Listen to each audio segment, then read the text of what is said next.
Okay, so I'm showing you how I make my drawings, if you're interested, in Photoshop. Well, the first thing I do is when I get the brief, I go to Google Image Search, and in Google Image Search I find images that inspire me, stimulate me, get me going. And then I bring them into the document. The document usually an A3 drawing at 300 dpi, just because it's the most flexible for print and screen. I can change it however I want it, unless of course the brief says different.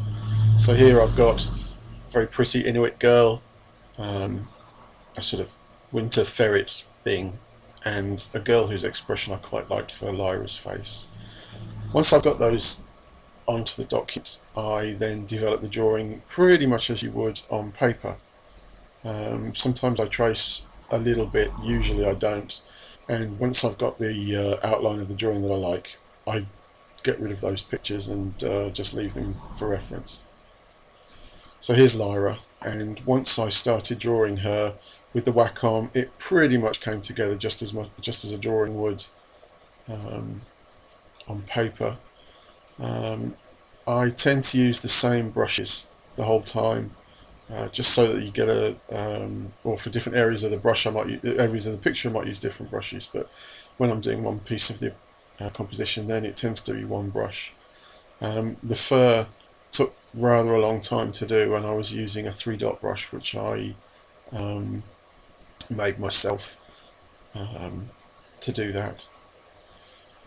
So once Lyra was done, I wanted to make her look a little more standout than she might otherwise. I want the drawings to be quite dark and nighttime looking, so I put a very dark background in, and then I started building Lyra up. So there she is,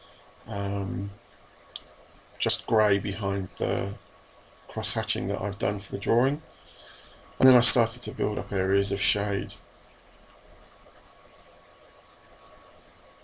and to develop the areas. As you can see it there, I use a lot of photographic textures, so I used a simple scan of wet parchment, which I overlaid and set as multiply, I think. Oh no, it's just normal, and reduced the opacity so that it didn't show up, but just gave it a nice organic rich feel. Pantalaimon Hadim, I started developing pretty much as you would any drawing really, with a basic shape and then building up areas of line and shade, so nothing too radical there.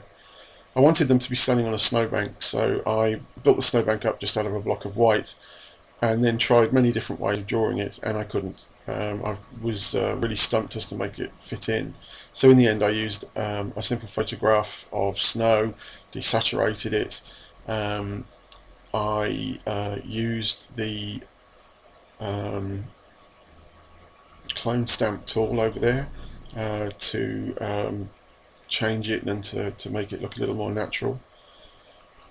I put another layer on and burned in some shadows, and I continued to do that until I felt she was right.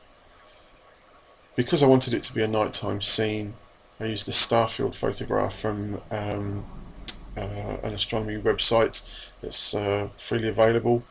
I didn't want the sky to be completely over-dominating, so I dimmed it down a little. And then I put the aurora in, for which I used simple vertical strokes to sort of delineate the shapes that I wanted, and then I used a Gaussian blur over the whole thing to break it down, and changed the opacity of the layer to let the sky behind show through. I used 2 or 3 layers to do that, and then reduced it down to 1 layer there. And that's how I drew lyrabelacqua from Philip Pullman's Northern Lights. Thank you.